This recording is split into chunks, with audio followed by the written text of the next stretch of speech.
Okay, we're going to now talk about the paper by Anton and Yao. It's a paper that was published in the Journal of Law, Economics and Organization, JLEO, in 1995. Is a model of entrepreneurship, in particular a model in which there is the choice of an employee of leaving a company to start a competing firm, and a strategic interaction between the employee and the firm, in which the employee and the firm negotiate over a contract that trying to convince the employee essentially to remain in the firm. I like this paper because it's a very simple setup, but it shows you that with just a couple of essentially inequality, the very simple formulas, you can obtain fairly interesting insights on these issues of entrepreneurship. For example, you understand how much the type of competition that you should expect between the startup and the firm matters, how much the bargaining power of the firm and the employee in negotiating these contracts matter, how much the research capability of the firm matter, in the sense that if the firm is very likely to come up independently with good products as good as the one that the employee wants to commercialize with a startup, that can be a very important factor. So it's a model that is simple but insightful and provides a nice introduction to a set of theories of entrepreneurship that relates to the decision of people to leave wage employment to start a business. Okay, we're now going to see the paper Startups, Spin-offs and Internal Projects. This is a paper published in 1995 by Anton and Yao in the Journal of Law, Economics and Organization. It's a setting in which there is two key players. There are two key players. There is a firm, we're going to call it F, and an employee, we're going to call it E. The employee is going to have an idea for a new product. And the product can be sold by the firm. It's going to be a product that is better than the existing product sold by the firm. Or the product can be used by the employee to start a new company that competes with the firm. An assumption is the model that with some probability we call alpha, there is independent discovery. What does it mean, independent discovery? We mean that even in the absence of the employee, so if the employee leaves, or if the employee doesn't disclose the idea to the firm by itself can come up with a new product. Okay? So with some probability, there is no need for the employee to share the idea with the firm. The firm comes out anyway with a new product. Now, this is a very simple setup, but there are a lot of cases here that we need to consider. And let me discuss some of them. So let's start with the case in which the employee leaves the firm, creates a startup, and there is no disclosure. So the employee starts their own company without telling anything to the firm in terms of like the new product. So in this case, we're going to indicate the profit of the employee and the profit of the firm as 1 minus alpha sigma m plus alpha sigma d, and the 1 minus alpha pi L plus alpha pi d. What are these two profits? So this is the profit of the employee in expectation. With probability 1 minus alpha, the firm does not have the idea because it didn't disclose the idea to the firm, and the firm does not come up with the idea independently. Therefore, I am a monopolist, and this give me a profit of sigma m. With probability alpha, the firm come up with the idea independently and is going to compete with me. And in this case, the duopoly profit of the startup is going to be sigma d. For the firm, with probability alpha, I come up with the idea and I compete as a duopoly. In a duopoly, and the profit of duopoly is at pi d. Probability 1 minus alpha,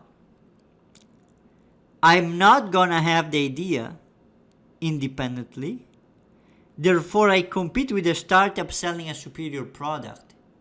And my profit is going to be the profit of the laggard, of the profit of the loser. In that case, we indicate the profit with pi l. Now, there is now the case of startup with disclosure.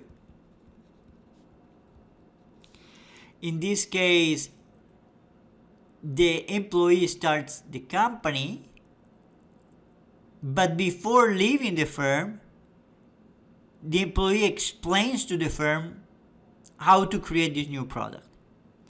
In this case, the profit of the employee is going to be equal to sigma d, and the profit of the firm is going to be equal to pi d. They both are going to be duopolies. They both are going to be competing in the market, selling the new product. Now, consider now the case in which there is no startup and there is a disclosure. Well, in this case, the profit of the employee is going to be equal to 0, and the profit of the firm is going to be equal to pi m.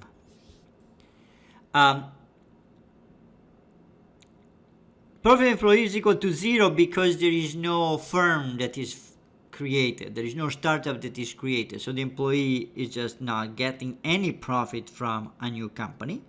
The firm is then the unique player that can sell the superior new product, and the profit mates are pi m. Finally, the case of no startup and no disclosure, as pi e equal to 0, so no profit from the startup because the startup does not exist.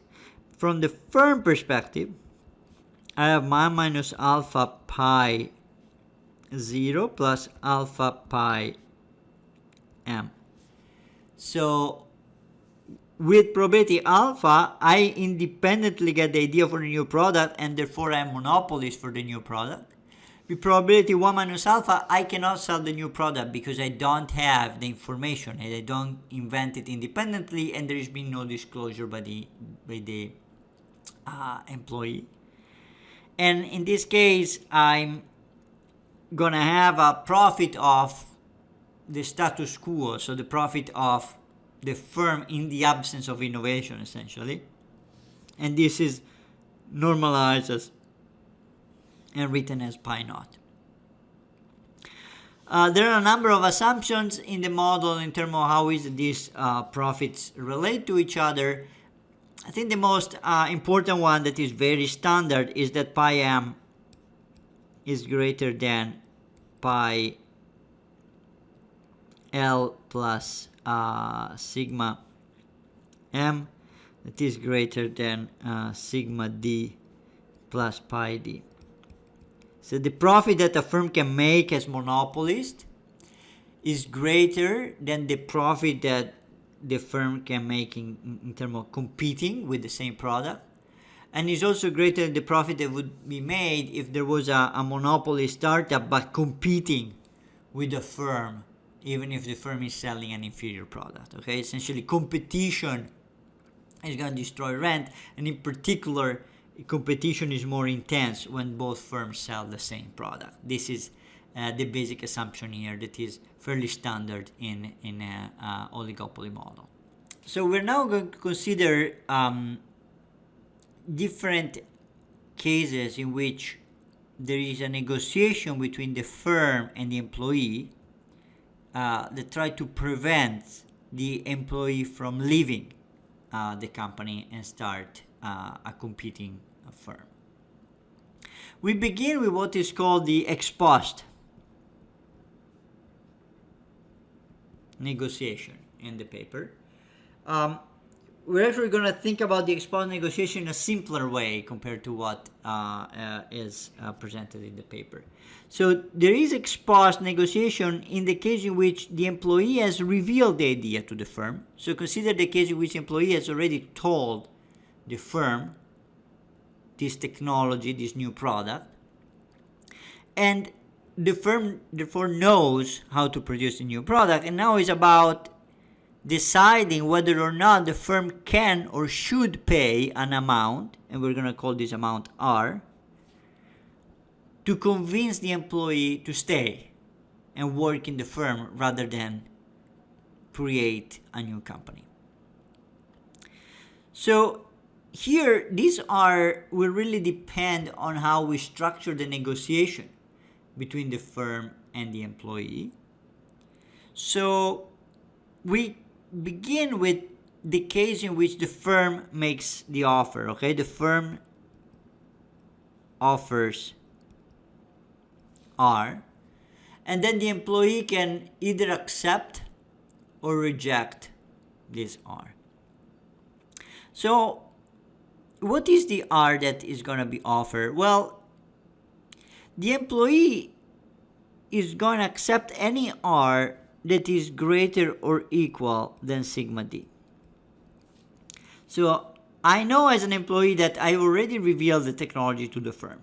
So the firm is going to be a competitor of my startup. It's going to sell exactly the same product as my startup. So my startup is going to have profit equal to pi D. Should I do the startup or stay and work in my company? Well, I'm going to stay in my company if they pay me to stay, at least pi D. This is why R is to be greater or equal to pi D. But this means that in equilibrium, if there is this offer is going to be equal to sigma D. Sigma D, so this is a standard assumption in this type of model. Like the firm is going to offer the minimum required for the employee to stay. Okay, anything that is offered above pi D can be improved upon. Okay, I can reduce the offer that I make, keeping it above pi D, and still keep the employee in the firm. So in this type of model, you really assume that the firm is making the employee indifferent between leaving and staying by offering exactly the profit that the startup would make. So if the firm makes the offer, we should expect an offer equal to pi D. And is this profitable for the firm to offer pi D? Well, let's think about it. If I'm the firm and I keep the employee in my company, I'm going to be monopolist and be the only one selling the new product. With probability 1, because I know it's been disclosed to me, this new product, so I know how to produce it. I'm going to produce it. But I have to pay the employee this R to stay. And I compare this with the profit that I make as a duopolist, okay? If I let the employee go, the employee is going to start a new company and competing with me as a duopolist. So this is going to be satisfied if pi m minus sigma D is greater or equal than pi D, or if pi m is greater or equal than sigma D plus pi D. And we have seen that this is an assumption that is made in the model and is a standard assumption in oligopoly that the profit of the monopoly is greater than the sum of the profit of duopolist.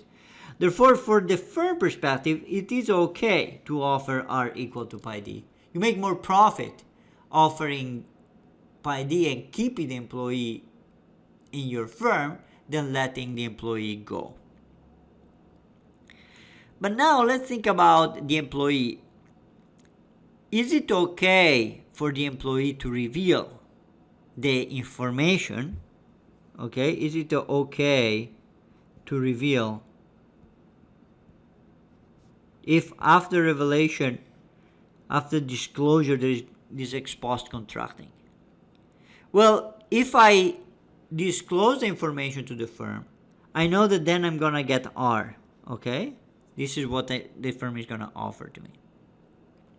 If I don't disclose the information and I just start my company, then without disclosure, I'm going to make 1 minus alpha sigma m plus alpha sigma d.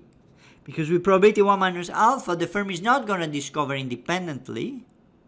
So I'm going to be monopolist. With probability alpha, the firm is going to discover independently, and I'm going to be duopolist. So it's going to be okay to reveal only if the R exceeds this. But we have seen that the R here is equal to sigma d. So the condition is that sigma d has to be greater than 1 minus alpha sigma m plus alpha sigma d. That is equal to 1 minus alpha sigma d has to be greater or equal than sigma m times 1 minus alpha.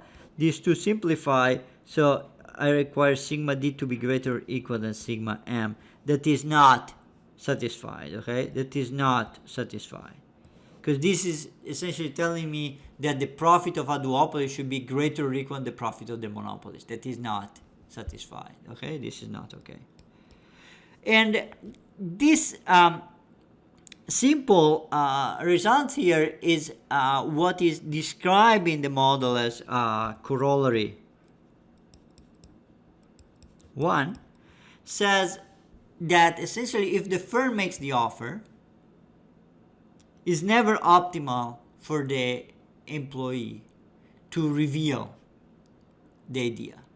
Because if I reveal the idea, then there is going to be this ex-post negotiation, and the maximum I can get is pi d, that is the profit of competitor. But if I don't reveal and I go and start my own company, I have profit that are bigger, because with some probability I'm not going to have competition, because the firm is not going to be able to invent independently. Okay? So if the firm makes the offer and there is ex-post negotiation, the startup will always essentially be formed, and the employee will always leave the company. This is the first result that we can see. Okay, we have seen the situation in which the firm was making the offer to the employee. Now we study still in the ex-post situation, so after the technology, the idea for the product has been revealed, what happens if the employee instead makes the offer to the firm? So it's the employee saying, okay, I told you the idea for this big product. Why don't you pay me? Why don't you give me a bonus for that? Give me a bonus equal to R. If you pay me this R, I'm going to stay. If you don't pay me R, I'm going to leave and start a competing company. Now, what is the R that is going to be requested by the employee? Well, let's think about it. Think about the firm. The firm knows that by paying R, it's going to have profits of pi m minus R. The profit of the monopolist with the employee not leaving minus what I need to pay the employee to stay. And this is to be greater or equal than pi d, that are the profit of the duopolist, that are the profit required to that will take place if the employee leaves. Okay, if I let the employee go, this implies that in order for the firm to be okay in paying R, I need R to be less than equal than the difference between pi m and pi d. Okay? If R is greater than this difference, I'm better off as a firm as letting the employee go and compete with me than to pay the employee to stay. And as before, we make the assumption that there is equality. In the sense that the employee is going to ask as much as possible to the firm in order to convince the firm to keep it. And this is obtained when there is essentially indifference between staying and the profit that the firm makes with the employee staying and the profit the firm makes with the employee leaving. Now, as an employee, does it make sense to reveal the information now? The employee discloses the information if what the employee gets by staying, that is R, is greater or equal by than the profit that would be made not disclosing and leaving the firm and starting the company. So in that case, the profit are 1 minus alpha sigma M plus alpha sigma D. We said that R, in the case of ex post negotiation with the employee making the offer, is equal to pi M minus pi D. This has to be greater or equal than 1 minus alpha sigma M plus alpha sigma D. And this essentially is the condition required to have the employee not leaving the firm and staying with the company. If this condition is not satisfied, so if pi M minus pi D is strictly less than 1 minus alpha sigma M plus alpha sigma D, then the employee will leave and form a startup. And this is essentially what is described in proposition 1 in the model. So startups are prevented if the profit that the startup can make without disclosure is small, but is small relative to the extra profit that the firm can make by keeping the employee compared to letting the employee go. Okay, so this really depends on the on these different parameters, and in particular the increase in profit that is given to the firm relative to the profit that the startup can make. What is interesting to notice is relative to the first corollary that we saw before. We saw that if the firm has actually the bargaining power, if it's the firm making the offer, okay, and say, okay, you accept or reject this offer. If the firm has bargaining power, then there is no way that the employee stays with the firm. Whereas if the employee makes the offer, there are parameter values, there are conditions under which you can expect the employee to stay. And this is an interesting result, and some kind of interesting insights in the formation of startups. And that if, for a company to have a lot of bargaining power, to be really strict in the negotiations with your employees, can actually backfire. Because if I'm a tough negotiator, the employee knows that he's going to get little from me, and therefore the employee has a stronger incentive to just not talk to me about new products and just leave and start a new company. If instead I'm not such a strong negotiator, if I leave bargaining power to my employees, in that case, the employees can stay in the company and reveal the information for new technology to the company, because there is the expectation that even if the information is revealed, negotiation is going to be such that the profit that can be made by the employee are actually greater than the one of creating a new company. We move now the analysis to the case of ex-ante contracts. These are different type of contracts. Also in this case, we are going to look in a slightly simpler way at this type of contracts compared to to the paper, but hopefully it's useful to develop the intuition. So here, we're not considering the negotiation between the firm and the employee to take place after the employee has revealed a good idea.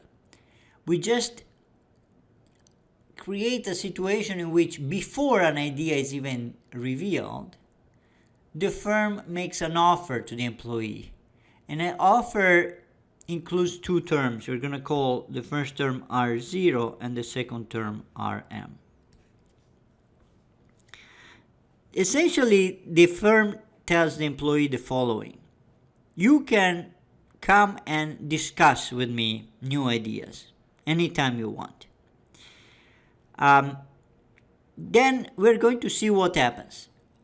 If you leave and create your own company, you get nothing. If you stay, I'm going to give you a payment that depends on what happens to the profit of the firm. If the profit of the firm increase and become the profit of monopoly, you're going to get a payment equal to RM. If instead my profit do not go up, okay, I meet with you, you discuss your idea, but then my profit do not go up, then you're going to get R0, and R0 can be negative, so you can even be requested to pay some money. Okay? So as you can see, this is a contract that is offered before an idea is revealed, and it doesn't really tell the employee, the firm doesn't really tell the employee, I pay you RM for a good idea and R0 for a bad idea. We assume that the idea cannot be contracted upon, but I can contract upon the profit that I'm going to make. So with if my profit in the future is going to be RM, you're going to get pi m, you're going to get RM. If my profit is going to be pi 0, you're going to get R0. It's not the same as contracting on the idea, because the profit can become pi m for independent discovery. So it can be that as an employee, you meet with the boss of the firm, you tell to the firm an idea that is not a good idea, but then the profit of the firm goes up to monopoly profit because of the independent discovery of the firm, and you're still going to get the bonus, okay? So that's the type of contract we're considering. Now, let's try to see whether this works, okay? In order for this contract like this to work, I need that an employee with good idea, so an employee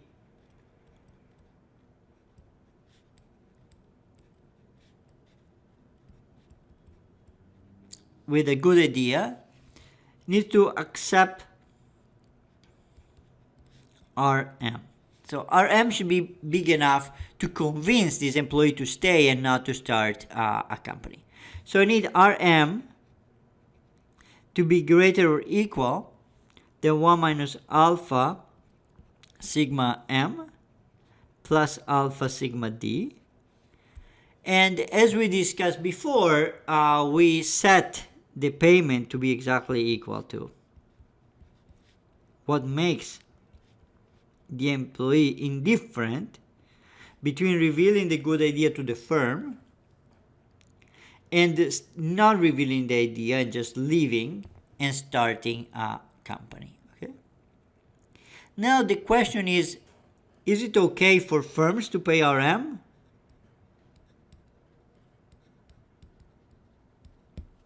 It's going to be okay for the firm to pay this amount? Well, if I pay this amount, I know the employee is going to stay, and therefore I'm going to make profit pi m minus RM.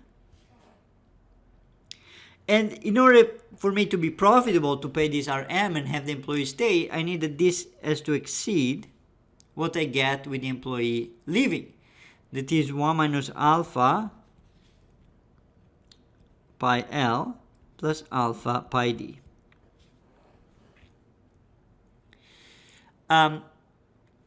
Remember that Rm is given by this formula, so this can be rewritten as pi m minus 1 minus alpha sigma m minus alpha sigma d has to be greater or equal than 1 minus alpha pi L plus alpha pi d.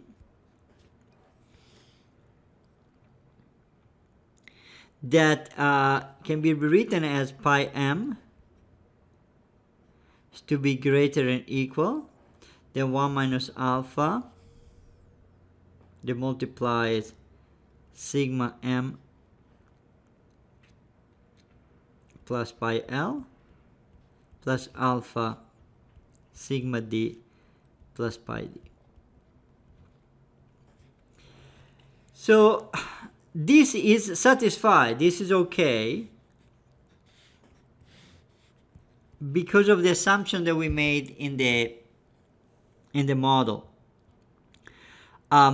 We know that pi m is to be greater than the profit of the two duopolies, both in the case in which the duopolies sell the same product and the case in which the duopolies sell different products. Okay, we make this assumption.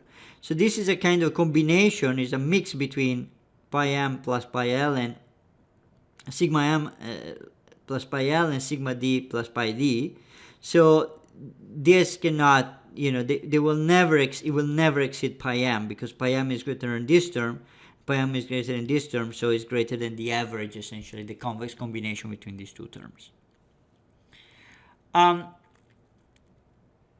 Now that we have seen that it's optimal for the firm to pay RM and that the employee is going to stay with RM, the next issue is, what about an employee that does not have a good idea? Can we avoid that the employee shows up and meets with the firm even without an idea, just to get the bonus in case of independent discovery?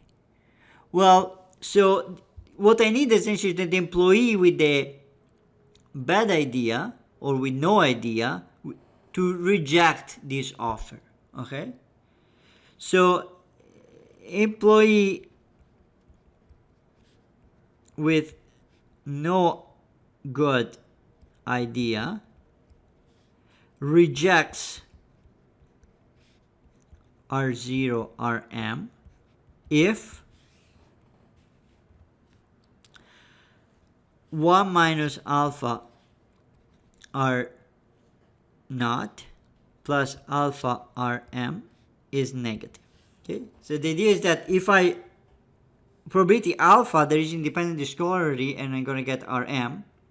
Probability 1 minus alpha, there is no improvement in the profit of the firm, so I'm going to get R0. I need this to be less than 0. 0 is the profit that I do if I don't accept the contract. Okay, you can think about it as isn't staying in the company without having disclosed the information or claiming that I have an idea when the idea is not good, or by just starting a new firm without a new idea and giving profit of 0.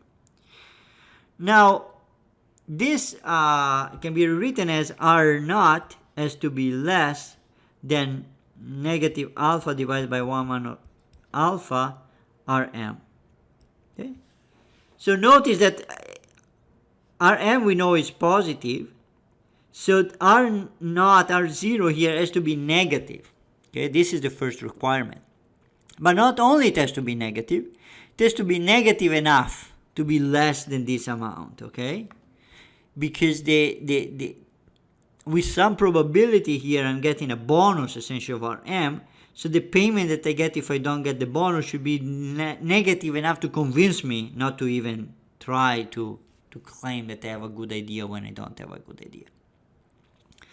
So what is the maximum that I can ask the employee to pay? Well, the paper says, look, we assume that the employee has an income or a wealth equal to L. Okay, this is the income of the employee. So the wealth of the employee has to be greater than alpha over 1 minus alpha over Rm in order for the firm to be able to offer a contract that generates incentive to really reveal the information if it's good, but not to claim that I have good information if I don't have a good idea. And remember that Rm is equal to this thing.